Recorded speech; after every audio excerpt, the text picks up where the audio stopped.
ஸ்ரீமதே ராமானுஜாய நமக. பக்தர்கள் அனைவருக்கும் நமஸ்காரம். அடியேன் நந்தகுமார ஸ்ரீனிவாசதாசன். வருகிற ஜூன் மாதம் 7, 8 மற்றும் 9 ஆகிய 3 தினங்களும் வைணவ பக்தர்களுக்கு மிக விசேஷ தினங்களாக அமைந்துள்ளன.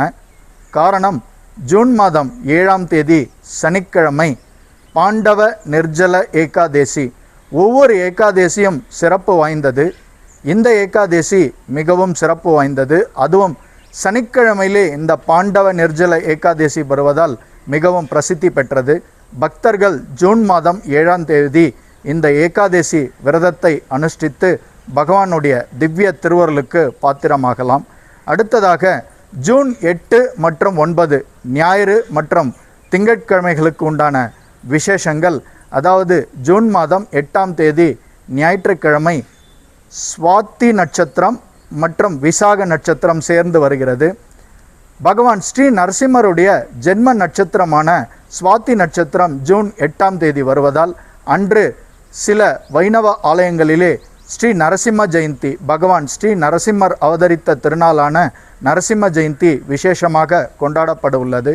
அன்று மாலை 3 மணிக்கு மேல் விசாக நட்சத்திரம் தொடங்குகிறது. ஆம், வைகாசி விசாக நட்சத்திரம் திங்கட்கிழமை, அதாவது நம்முடைய தமிழ் மரபுப்படியும் வைணவ மரபுப்படியும் காலை சூரியன் உதிக்கும் அந்த நேரத்திலே எந்த நட்சத்திரத்துடன் அந்த நாள் ஆரம்பமாகிறதோ அந்த நட்சத்திரத்தினுடைய நாளாக அது கருதப்படும். அந்த வகையிலே ஜூன் 9ஆம் தேதி திங்கட்கிழமை வைகாசி விசாகம் மிக விமர்சையாக கொண்டாடப்பட உள்ளது.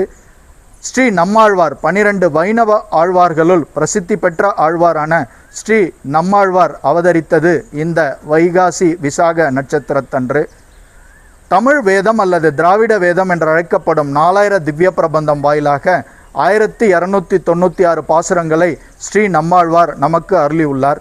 வைகாசி விசாக நாளான ஜூன் 9ஆம் தேதி பல வைணவ திருக்கோயில்களில் கருட சேவை மிக விசேஷமாக நடைபெறும். அன்று அதிகாலை வேளையிலே துவங்கும் இந்த கருட சேவையை நாம் சேவித்தால் பகவானுடைய திவ்ய திருவருளுக்கு பாத்திரமாகலாம். ஆதலால் வாருங்கள், ஜூன் 9ஆம் தேதி வைகாசி விசாக நட்சத்திரம் அன்று நடைபெறும் கருட சேவையிலே கலந்து கொண்டு பகவானை சேவிப்போம். மிக்க நன்றி. ஜெய் ஸ்ரீராம்.